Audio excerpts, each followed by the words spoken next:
हाय दोस्तों, welcome to my channel. ये episode शुरू करने से पहले पिछले एपिसोड थोड़ा जान लेते हैं। जैसे कि हमने देखा था, सर्जेंट थंडर और जूकिंग एक घर में आए थे, जहाँ पे वो दोनों भी अपने रूम में थे। सर्जेंट थंडर खिड़की के बाहर आसमान को देखते हुए उसी इंसान को याद कर रहे थे और अपना जूकिंग कल्टीवेशन में था। वो कल्टीवेशन करते करते कब सो गया उसको ही नहीं पता। अब यहाँ से हमारा आज का एपिसोड शुरू होगा। अगर से आपने पिछले एपिसोड नहीं देखे होंगे तो जाकर देख लेना और इस वीडियो पर लाइक कमेंट कर देना।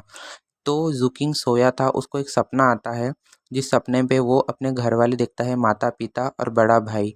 और मौसम बहुत साफ यहाँ पे, जैसे भगवान का चेहरा उसको दिख नहीं रहा है, जो भगवान का आधा टूटा चेहरा है वो नहीं दिख रहा है, ना यहाँ पे कोई खतरा है।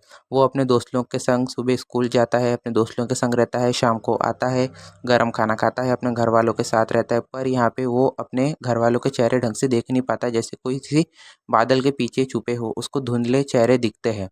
अगले दिन की सुबह जब उसका सपना टूटता है, वो थोड़ा उदास होता है पर अपना हाथ झटकता है।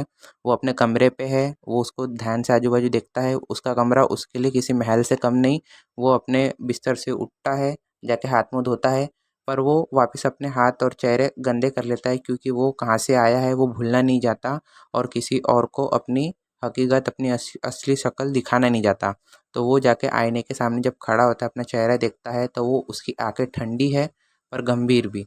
बाहर का मौसम, बाहर के मौसम पे बर्फ़ गिर रहे हैं और हरे पत्ते उग रहे हैं पेड़ों पे, जैसे वसंत का मौसम।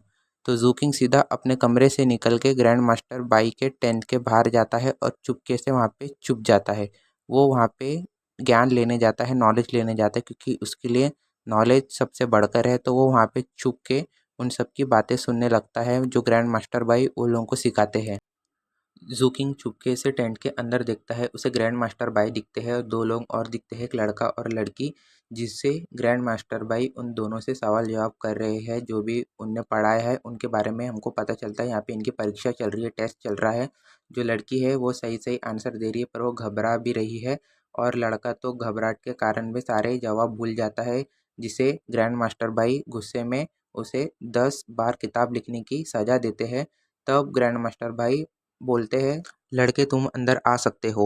ज़ुकिंग डर जाता है, क्योंकि वो इनकी चोरी छुपे बातें सुन रहा था। तब ज़ुकिंग अंदर आता है टेंट के और इज्जत से उनके सामने झुक जाता है और उनको रिस्पेक्ट देता है ग्रैंड मास्टर भाई को, और बोलता है, मुझे लाइफ स्पैन फ्लावर के बारे में बताओ। तब वहाँ पे जो लड़की बैठी थी वो उसे बोलती है, life span flower, life span flower बहुत कीमती जड़ी बूटी है, बहुत रेयर है, जो बहुत खतरनाक जगह पे उगती है, जहाँ पे बहुत खतरनाक बीस्ट, सबसे खतरनाक ताकतवर जानवर रहते हैं, वो वहाँ पे उगता है।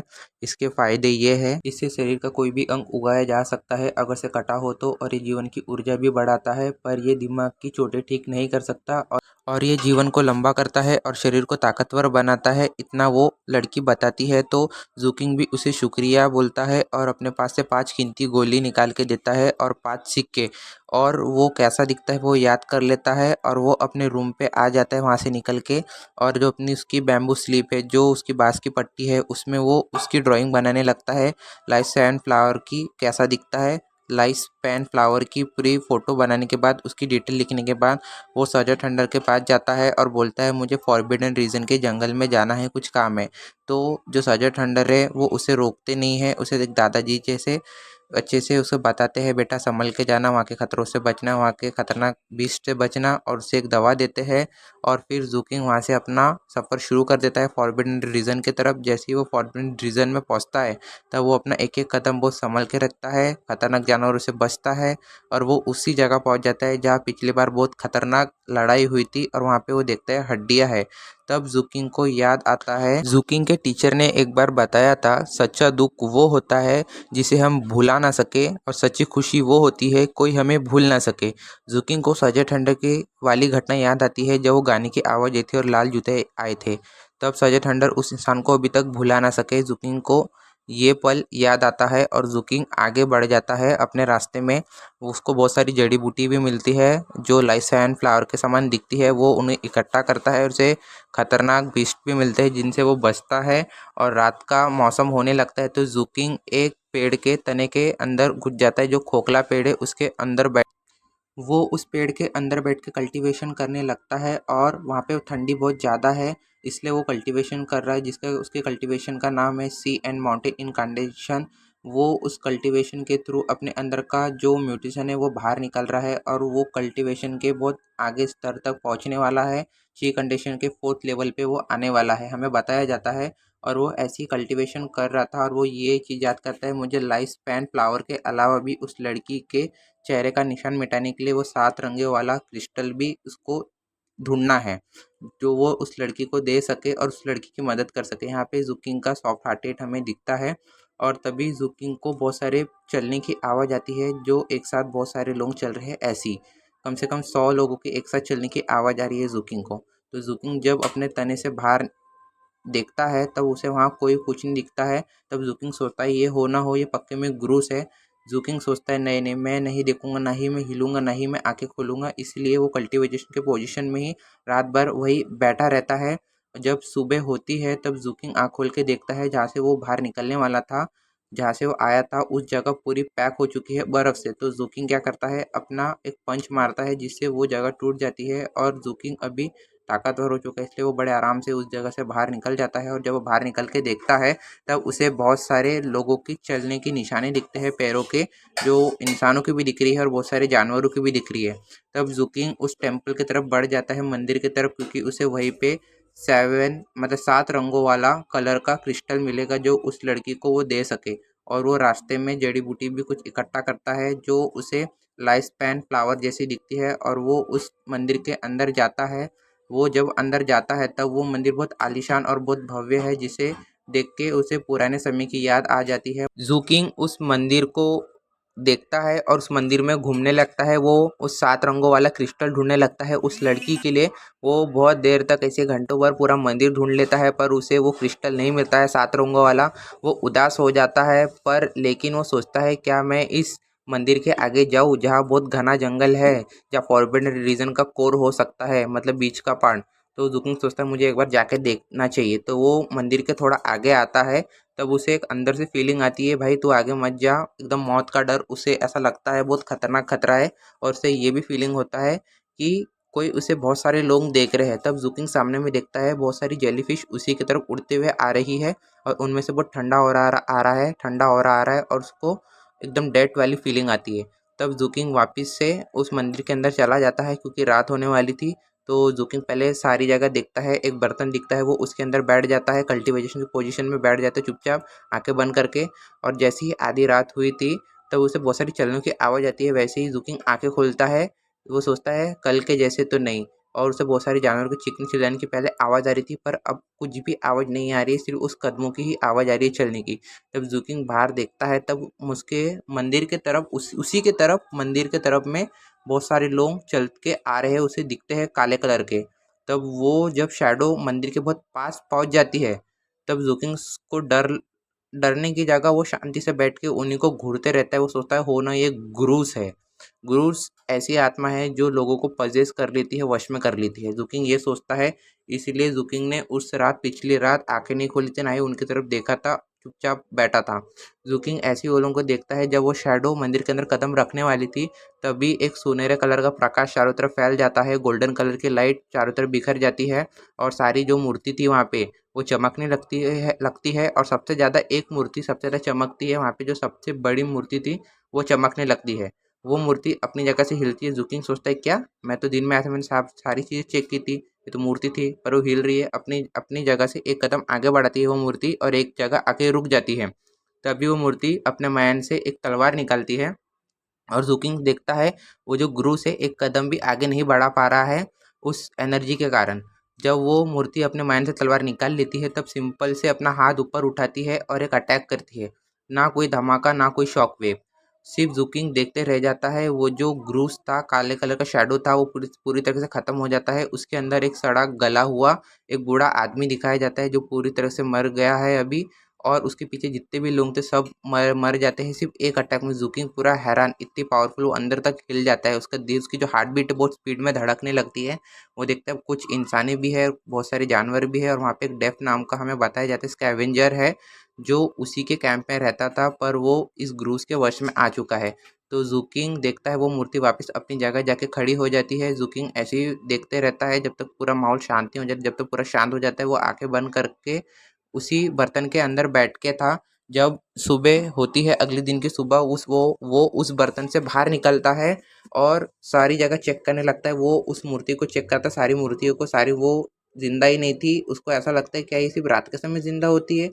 ये इतनी पवित्र जगह है कि इसके अंदर शैडो भी नहीं आ सकती। जुकिंग ऐसा सोचता है क्योंकि उसे रात में वो दिव्य ऑरा महसूस हुआ था। तो वो उस बड़ी मूर्ति के पास जाता है और उसके सामने कैंडल जलाता है और उसे रिस्पेक्ट देता है और जुकिंग वहाँ से निकल जाता है अपने बेस कैंप की तरफ। जब वो बेस कैंप की तरफ जा रहा था तब वो उसी रात का घटना याद करता है जब उस मूर्ति ने वो स्वॉर्ड चलाई थी, तलवार चलाई थी, वो अटैक, वो बार बार उसी अटैक को याद करने लगता है, कॉपी करने लगता है।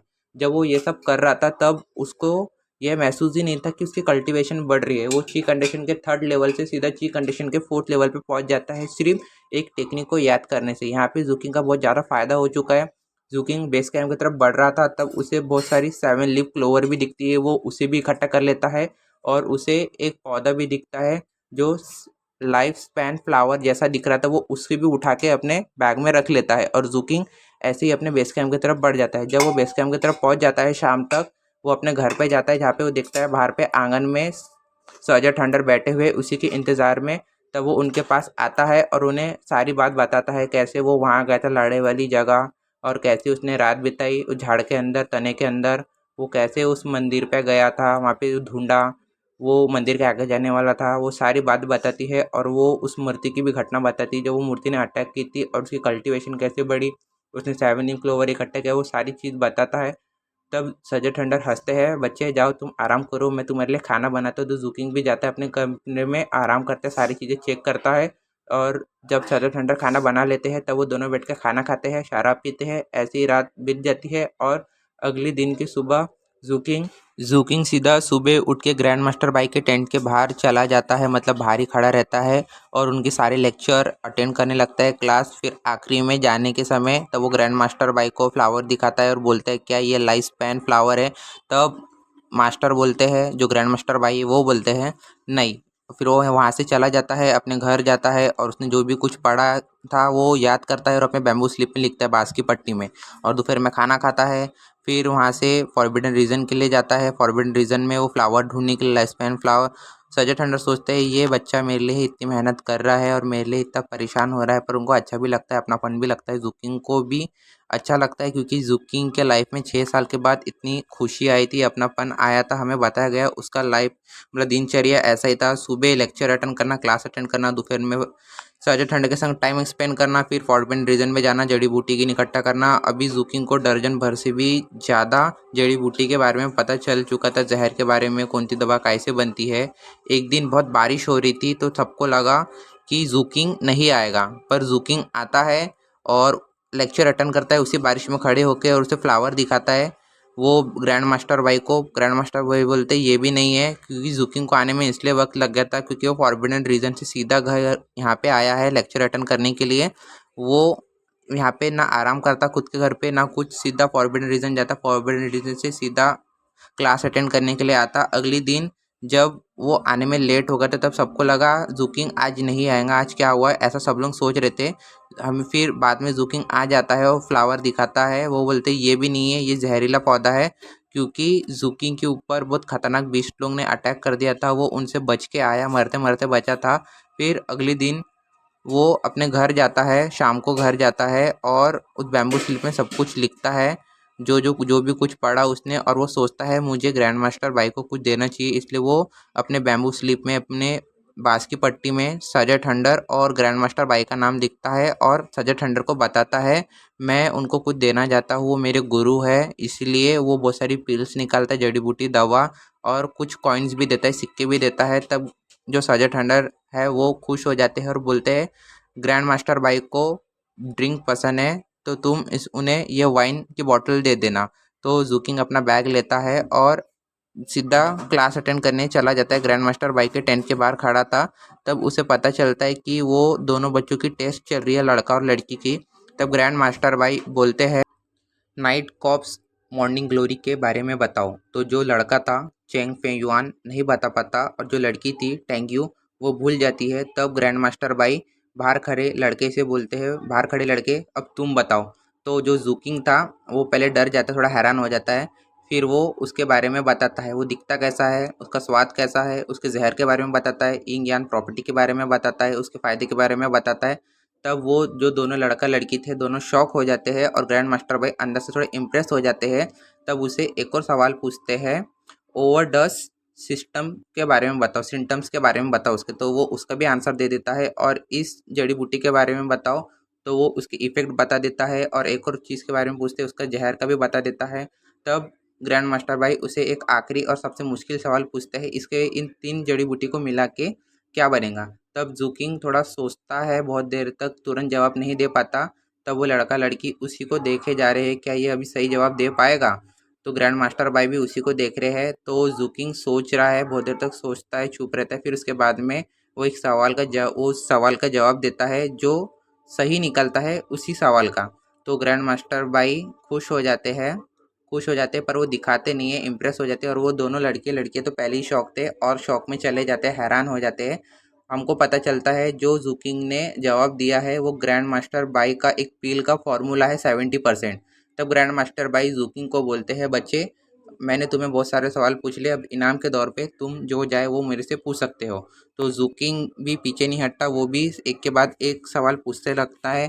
पहले तो लाइफ स्पैन फ्लावर के बारे में पूछता है, इसके क्या फ़ायदे हैं, मतलब कैसे इसकी पील बना सकते हैं कि नहीं। और भी जड़ी बूटी के बारे में पूछता है, कम से कम दर्जनों भर पील्स जड़ी बूटी के बारे में पूछ लेता है। वो लड़की और लड़का तो उसको देखते ही रह जाते। ग्रैंड मास्टर भाई भी इम्प्रेस हो जाते कि किसी ने मेरे को ऐसा सवाल पूछा है। वो उसे सारे जवाब देते हैं, ना उसे गुस्सा करते हैं, एकदम पीसफुल जवाब दे देते हैं। तब वो वहाँ से जाने लगता है। जाने से पहले वो उसे बैग देता है ग्रैंड मास्टर भाई को। जूकिंग ग्रैंड मास्टर बाइक को वो बैग देता है, पर वो बैग वो नहीं लेते, वो वाइन की बोतल रख लेते हैं। और जूकिंग उन्हें रिस्पेक्ट दे के वो वहाँ से चला जाता है अपने कमरे में। अब जब वो अपने कमरे में आता है तब उसकी जो बैम्बू स्लीप थी बाँस की पट्टी में, वो पूरी डिटेल्स लिखने रखता है, जो भी कुछ उसने यहाँ से सीखा याद किया वो सब लिख लेता है, पढ़ लेता है। और फिर शाम को सजे ठंडे के संग खाना खाने बैठ जाता है। ऐसा ही जूकिंग का हर दिन चलते रहता है। आज क्या हुआ, जूकिंग सजे ठंडर को सब बताता है, उसने कैसे जवाब दिए, ग्रैंड मास्टर भाई ने कैसे उसे शाबाशी दी। और जाने से पहले उसे एक चीज़ बोला था, अब से तुम बाहर खड़े मत रहना, अंदर आके पढ़ सकते हो, बैठ सकते हो। जूकिंग रात भर सो नहीं पाता, उसे इतनी खुशी महसूस हो रही, क्या गलत होगा क्या सही होगा, वो ये सभी सोचते रहता है। अब जूकिंग ताकत बढ़ाने के साथ साथ नॉलेज भी बढ़ा रहा है। अगले दिन की सुबह जूकिंग तैयार होके, पर वो वैसे ही अपना शरीर गंदा कर लेता है कि कोई उस पर ज़्यादा ध्यान ना दे, और एक वाइन की बोतल लेके जाता है। जब वो जाता है तब ग्रैंड मास्टर भाई को रिस्पेक्ट देता है और वाइन की बोतल देता है।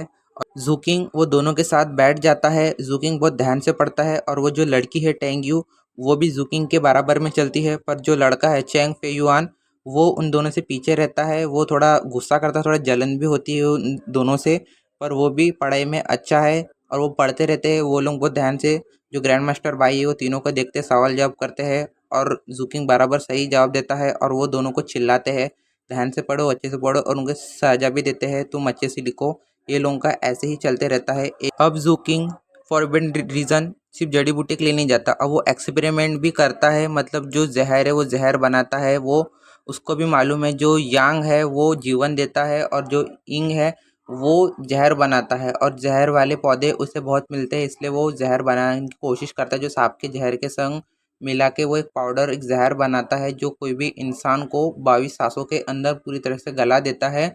जो सांप के जहर के संग मिला के उसने जो जहर बनाया था, वो उसका नाम रखता है क्रॉप्स रेविजिंग पाउडर, नाम रखता है कॉप्स रेविजिंग पाउडर, उसका नाम रखता है वो। और उसकी जो प्रयोगशाला है, मतलब जहाँ पे उसने अपना लैब बनाया, वो अपने घर के अंदर उसने बनाया हुआ है। जूकिंग अब बहुत खुश होता है क्योंकि उसने एक प्रयोग करके एक जहर बनाया है जो बहुत खतरनाक है। अब वो सजर ठंडर के लिए एक पील बनाने की कोशिश करता है जो उसके शरीर से म्यूटेशन निकाले और म्यूटेशन कम हो। तो जूकिंग ऐसी एक पील बनाता है और ग्रैंड मास्टर भाई को दिखाता है। तो ग्रैंड मास्टर भाई बोलता है सिर्फ उसकी मदद लाइफ स्पैन फ्लावर ही कर सकता है, और कोई जड़ी बूटी उसके ऊपर काम नहीं कर सकती। तब जूकिंग थोड़ा उदास हो जाता है, वो उस पील को लेके घर आता है। तब सजा ठंडर सोचते हैं ये बच्चा मेरे लिए ही बहुत मेहनत करता है, पर इसकी कामयाबी देख के मुझे भी बहुत खुशी होती है। जब ये खुश होता है तब मैं भी खुश होता हूँ। तब सजा ठंडर एक फैसला लेते हैं और जूकिंग को बुलाते हैं और बोलते हैं, बच्चे मैं यहाँ से जाने वाला हूँ, तुम अपना ध्यान रखना। तब जूकिंग और उदास हो जाता है और जूकिंग बोलता है, क्या आप वापस आओगे? इसी भी एक ही सवाल पूछता है। तब सर्जन थंडर एकदम हंसते हुए ही जवाब देते, हाँ जरूर आऊँगा, क्यों नहीं आऊँगा। पर उनके मन में चलता है, मैं अब आ भी सकता हूँ, नहीं भी आ सकता हूँ। ऐसा सर्जन थंडर के माइंड में चल रहा है। क्या सर्जन थंडर वापस आएंगे? क्या जूकिंग सन सर्जन थंडर को बचा पाएगा?